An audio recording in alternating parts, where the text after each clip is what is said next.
지난주에 모든 것의 끝이 가까이 왔으니까 그러므로 정신을 차리고 깨어 기도하라 하시는 말씀을 우리에게 주셨는데, 그 말씀이 종말의 때를 살아가면서 우리가 하나님을 향하여, 하나님께 대하여 어떤 태도를 보여야 하는지 말씀하신 것이라면, 이어서 오늘 본문 8절로 11절 말씀은 교회가 이 세상에 흩어진 나그네로 환난과 가난과 고난의 시간을 통과하면서 서로에게, 다른 성도들을 향해서 어떤 태도를 보여야 하는지 세 가지를 오늘 우리에게 말씀하십니다. 첫째로 뜨겁게 서로 사랑하라 하시지요. 8절 말씀 우리 다시 한번 한 목소리로 읽겠습니다. 시작.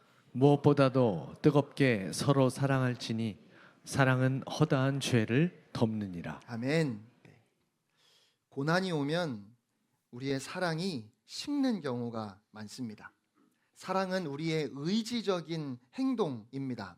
그래서 평소에는 서로 정말 사랑했는데 생각지 못했던 위기의 순간이 찾아왔을 때 너무 힘들어서 그냥 그렇게 어려운 중에 사랑을 지키지 못하는 경우가 종종 있습니다. 그래서일까요? 주님이 말씀하신 말세의 징조 중에 하나가 사랑이 없다는 것이었어요. 그러므로 우리는, 교회는 고난의 시간이 찾아올 때 더욱 힘써서 서로 사랑해야 합니다. 본문에서 뜨겁게, 개역 한글 성경에는 열심으로라고 번역을 했었는데요, 이 말은 원래 운동선수가 결승점을 향해서 전력을 다해 뛰어서 골이 나는 것을 묘사할 때 쓰이는 단어입니다. 그래서 끝까지라는 의미가 있어요. 예수님의 사랑에 대해서 요한복음 13장 1절에 이렇게 말씀합니다. 유월절 전에 예수께서 자기가 세상을 떠나 아버지께로 돌아가실 때가 이른 줄 아시고 세상에 있는 자기 사람들을 사랑하시되 끝까지 사랑하시니라. 아멘.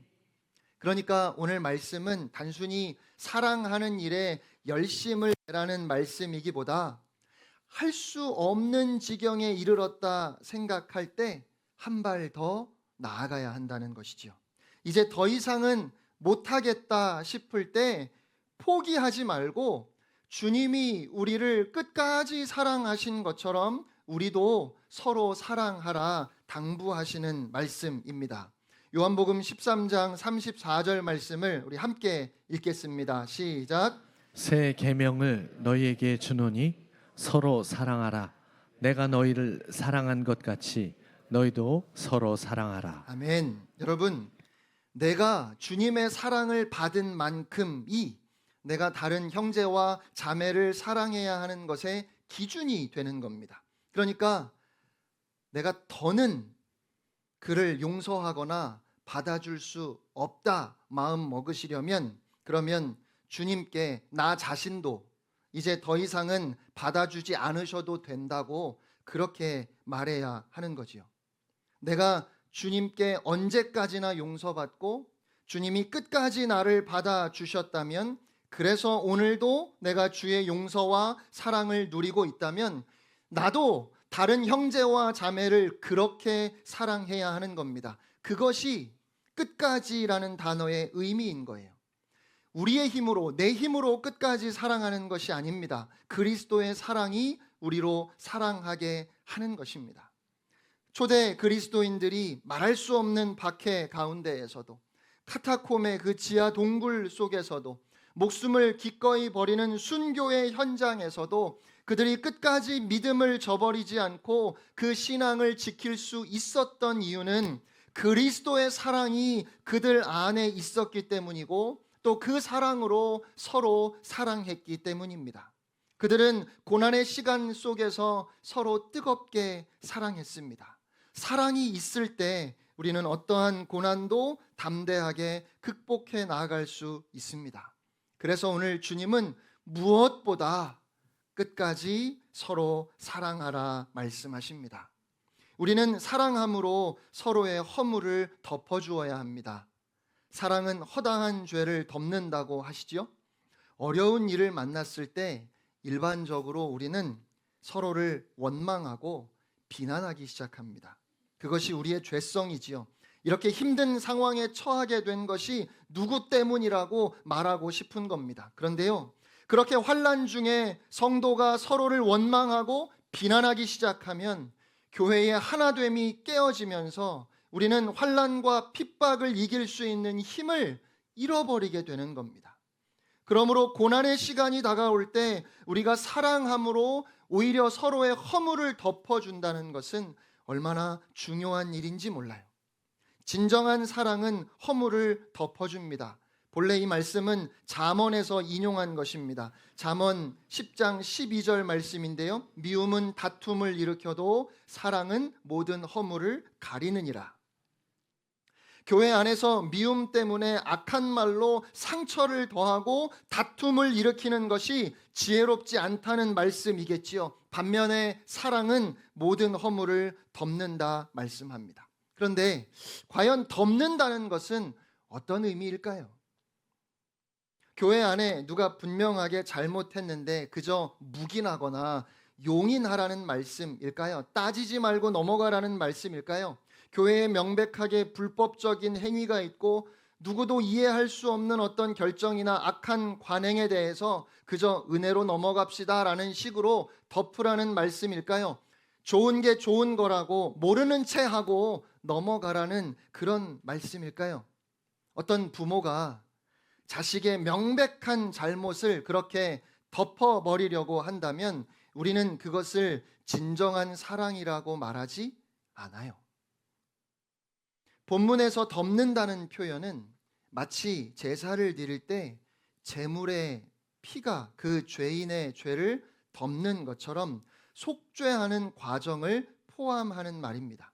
그러니까 교회 안에서 서로 사랑함으로 허다한 죄를 덮어주는 것은 거기에 그리스도께서 자신을 희생 제물로 드려 십자가에서 흘리신 피가 있는 것이고 그 죄인을 품은 교회 공동체가 함께 흘리는 회개의 눈물이 있는 것이고 그 죄인 자신의 철저한 회개의 증거가 따라와야 하는 겁니다. 사랑은 언제나 진리와 함께합니다. 진리가 없는 사랑은 사랑이 되지 못합니다. 사랑 없이 진리를 말하는 것도 문제지만 사랑으로 한다 하면서 진리를 흐리는 것도 잘못하는 겁니다. 십자가를 통해서 우리는 이것을 아주 분명하게 이해할 수 있지요. 십자가에서 하나님의 진리, 그 참된 공의와 하나님의 뜨거운 사랑이 동시에 나타났습니다. 그러므로 교회 안에서 죄를 범한 형제가 있을 때 십자가에 나타난 공의와 자비, 진리와 사랑이 함께 드러나야 하는 겁니다. 진정한 회개와 진정한 용서가 있어야 합니다. 사랑이 허다한 죄를 덮는다는 말씀은 죄를 지은 사람이 스스로 자유하다고 주장하며 그 자유로 악을 가리는 행위를 정당화하는 말씀이 결코 아닙니다.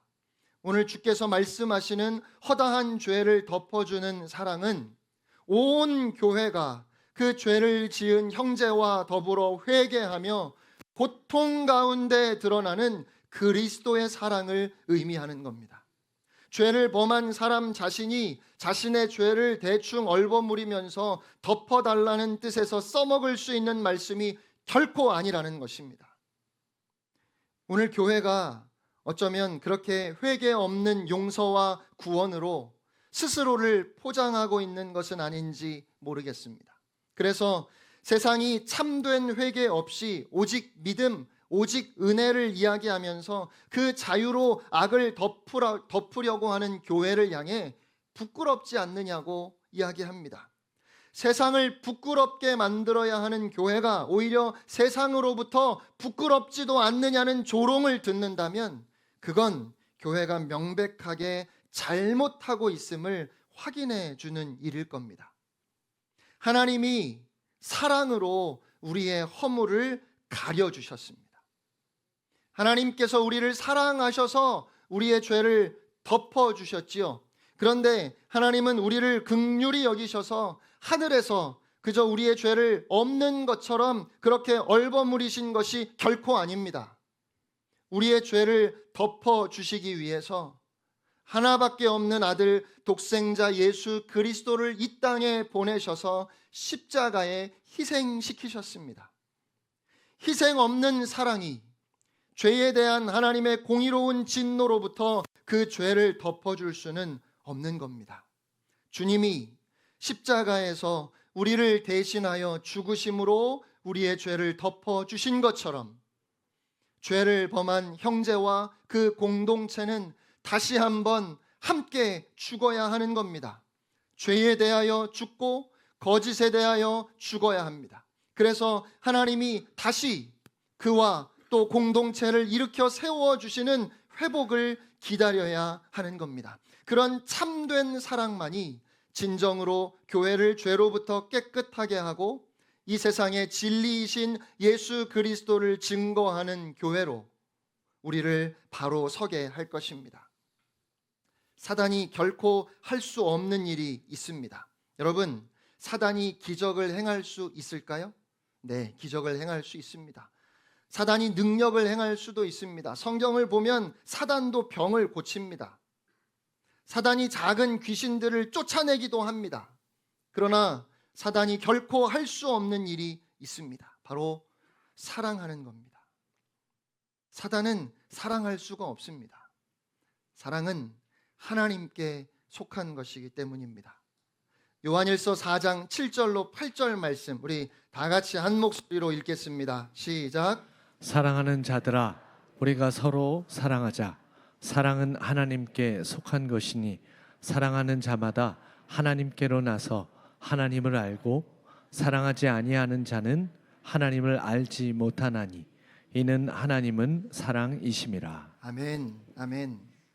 환난과 가난과 고난과 핍박 속에 나그네로 이 세상을 살아가며 억울하게 부당하게 고난을 받아도 하나님을 생각함으로 하나님 때문에 참아야 하는 교회를 향해서 주님은 오늘 이렇게 당부하시는 겁니다.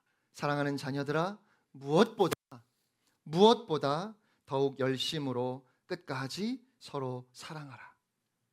두 번째로 서로 대접하라고 하십니다. 9절 말씀 함께 읽겠습니다. 시작. 서로 대접하기를 원망 없이 하고. 사도 베드로가 흩어진 교회들에게 주의 말씀을 전하기 위해서 이 편지를 기록하고 있는 1세기의 초대교회 시절로 돌아가서 생각해 보면 당시에 박해를 피해서 이리저리 도망쳐야 했던 그리스도인들이 얼마나 많았을까요? 그러니까 그렇게 나그네 된 성도들을 대접하는 일도 사실은 위험한 일이었을 겁니다. 그래서 성도들이 서로 숨겨주고 서로 대접하는 일이 얼마나 귀한 일인지를 말씀하시는 거예요. 우리가 왜 서로 대접해야 할까요? 우리가 다 이미 너무 황송한 대접을 받았기 때문입니다. 주님이 나를 어떻게 대접해 주셨는지를 이해하기 위해서 여러분 탕자의 비유를 생각해 보세요. 멀쩡하게 살아계신 아버지한테 유산을 요구해서는 그 모든 재산을 정리해서 아버지를 버리고 떠나갔던 그 탕자가 모든 재산 다 허비하고 거지꼴로 돌아왔을 때 아버지가 그 아들을 어떻게 대접했지요? 아들이 집을 나간 후로 오로지 아들이 돌아오기만을 기다렸던 아버지는 멀리 아들이 돌아오는 것을 보고 달려가서 끌어안고 입을 맞추고 하인들을 불러서는 가장 좋은 옷을 입히고 손에 반지를 끼우고 신을 신겼습니다. 그리고는 아들이 죽었다가 살아났다고 잃어버렸다가 다시 찾았다고 살찐 송아지를 잡아서 잔치를 베풀었습니다. 주님이 우리를 그렇게 대접해 주셨습니다. 우리가 회개할 때 그런 대접을 받았습니다. 우리가 회개하고 주님 앞에 돌아왔을 때 주님은 우리를 그렇게 사랑으로 맞아 주셨습니다. 우리의 죄를 죄값대로 책망하지 않으시고 우리를 하나님의 심판에서 해방하시고 하나님의 아들, 딸들이 되게 하시고 영생을 보장하시고 우리 마음에 진정한 평안과 안식을 주신 이 놀랍고 영광스러운 사랑의 대접을 생각해 보시기 바랍니다. 그러므로 우리도 서로 대접하는 것이 합당하지 않겠습니까? 그런데 그렇게 대접할 때 원망 없이 하라고 원망 없이 해야 한다는 말을 덧붙이셨어요. 누가복음 10장을 보면 예수님이 한 마을에 들어가시니까 마르다라고 하는 여인이 예수님을 자기 집으로 모셨어요. 그런데 여러분, 예수님을 모시려면 기본이 13명입니다. 예수님이 늘 12제자를 데리고 다니셨으니까 일단 기본이 13명이에요. 근데 과연 13명으로 끝났을까요? 예수님이 가시는 곳마다 따라다니던 사람들이 얼마나 많았고 또 예수님 오셨다고 하니까 예수님 한번 보고 싶어서 찾아오는 사람들은 또 얼마나 많았을까요? 그러니까 아무리 적게 잡아도 수십 명의 사람들이 몰려오지 않았을까 싶어요. 그런데 마르다가 예수님을 모시면서 많은 사람들이 따라올 것을 예상은 했겠지만 여러분도 집에 손님을 초대해 보신 경험이 있으셔서 다 아실 겁니다. 아무리 일찍부터 미리 준비를 했어도 손님이 오면 그때부터 바빠집니다. 당연하지요. 원래 음식이라는 것이 미리 다 만들어 놓을 수 있는 것이 아니에요. 그러니까 막상 손님이 오면 대접하는 사람은 바빠질 수밖에 없어요. 그래서 정신없이 준비를 하는데 너무 일손이 달려서 동생을 찾았어요. 그런데 마리아는 예수님의 발치에 앉아서 말씀을 듣고 있는 거예요. 마리아에게 너무 바쁘니까 좀 나와서 일을 도우라고 손짓을 했겠지요. 그런데 마리아가 눈치가 없는 건지 그냥 앉아서 예수님의 말씀만 듣고 있어요. 여러분 어때요? 정말 얄밉지 않겠습니까? 화가 날만 하지요. 결국 마르다가 예수님께 가서 이렇게 말했습니다. 예수님, 제 동생이 모든 일을 저 혼자 하게 내버려 두고 있는데 예수님도 그걸 그냥 보고만 계십니까? 동생에게 저를 좀 도우라고 말해주세요. 그런데 예수님은 오히려 마르다에게 마르다야, 네가 많은 일로 염려하고 걱정하는구나. 그러나 꼭 필요한 것은 한 가지뿐이다. 마리아는 좋은 것을 선택했으니 결코 빼앗기지 않을 것이다 말씀하셨습니다. 여러분, 예수님의 말씀이 그러니까 예수님을 비롯해서 많은 사람들을 대접하기 위해서 애쓰는 것보다는 예수님의 말씀을 듣는 것이 더 좋다는 말씀은 아니겠지요. 그런 의미로 말씀하셨다면 그날 예수님은 굶으셔야 되는 거예요. 마르다도 다 그만두고 그냥 예수님 앞에 앉아서 주의 말씀을 듣겠다고 하면 그러면 다 굶어야 하지 않겠습니까? 누가복음 10장의 문맥을 보아도 그러니까 예수님은 손님을 대접하기 위해 일하는 것과 예수님의 말씀을 듣는 것을 대조해서 봉사하는 것보다 말씀 듣는 것이 더 좋다는 말씀을 하시는 것은 아닙니다. 마르다가 예수님을 자기 집으로 모시려고 했을 때 그녀의 마음에는 기쁨과 기대가 있었습니다. 어떻게 하면 주님이 맛있게 식사를 하시고 편히 쉬실까 고민하고 준비하면서도 사랑하는 주님을 모실 생각에 행복했어요. 그런데 막상 주님이 오시고 나니까 너무 바쁜 거예요. 마르다가 준비하는 일이 많아서 마음이 분주했다고 성경이 말씀하는데요. 이 분주하다라는 말씀을 헬라어를 찾아보니까 끌려가다라는 뜻입니다. 그러니까 우리가 일을 하는 것이 아니라 일이 목적이 되어버려서 일에 우리가 끌려가다 보면 그때 원망이 생기고 불평이 생기는 겁니다. 나는 너무 바쁜데 이거 뭐 나조차고 하는 일도 아닌데 빨리 해야 되는데 도대체 나를 도와주지 않는 동생이 자꾸만 보이고 결국 예수님을 생각하며 기쁜 마음으로 시작했던 일이었는데 자기를 돕지 않는 동생 때문에 너무 화가 나서 결국에는 마르다가 오히려 예수님을 원망하는 모습을 우리가 볼 수 있어요. 너무 많은 경우에 우리가 시작은 예수님 때문에 기쁨으로 했는데 그 일에 끌려가다가 사람 때문에 시험이 들고 그래서 원망하고 불평을 늘어놓는 경우가 참 많습니다. 그러면 그때부터 우리의 마음에 기쁨이 없어요. 그러니까 어떻게 하면 서로 대접하는데 원망 없이 불평 없이 할 수 있을까요? 처음부터 그랬던 것처럼 끝까지 변함없이 주님을 바라보아야 하는 겁니다.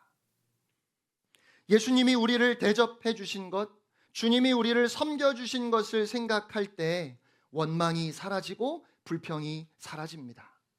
마지막 유월절 식사를 하시던 예수님이 제자들의 발을 씻겨 주셨지요. 여러분, 그런데 불과 몇 시간 후면 주님은 십자가에 달리셔야만 했어요. 그리고 그 사실을 주님은 너무 잘 알고 계셨어요.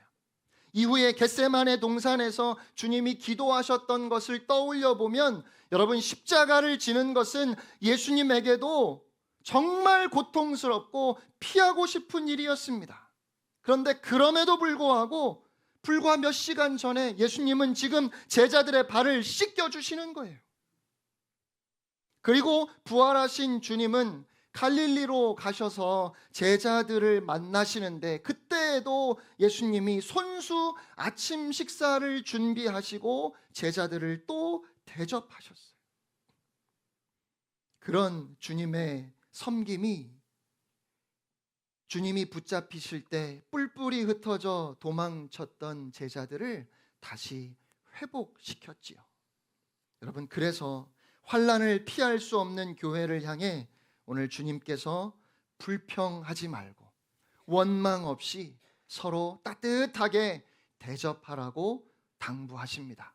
그리고 마지막 세 번째로 서로 봉사하라고 하십니다. 10절 말씀 우리 함께 읽겠습니다. 시작. 각각 은사를 받은 대로 하나님의 여러 가지 은혜를 맡은 선한 청지기 같이 서로 봉사하라. 아멘. 서로 봉사하라 하시는 말씀은 다른 말로 바꾸면 서로 섬기라입니다. 우리는 다 섬기는 사람들인 줄로 믿습니다.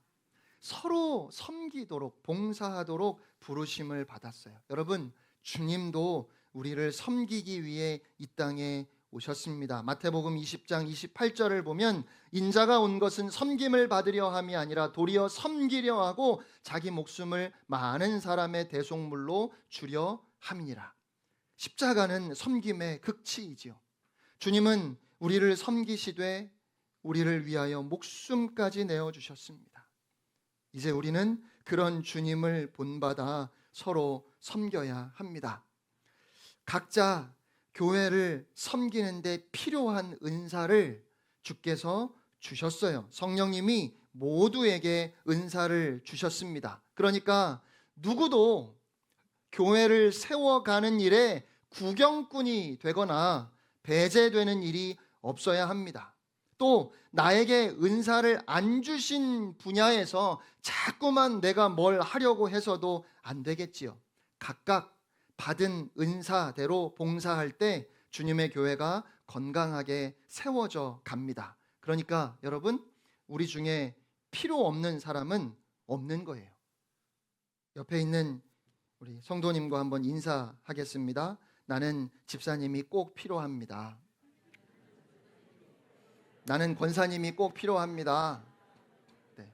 아까 가르쳐 드렸잖아요. 그냥 이렇게 똑같이 하시면 안 되고 저도 장로님이 꼭 필요합니다. 이렇게 화답을 하셔야죠.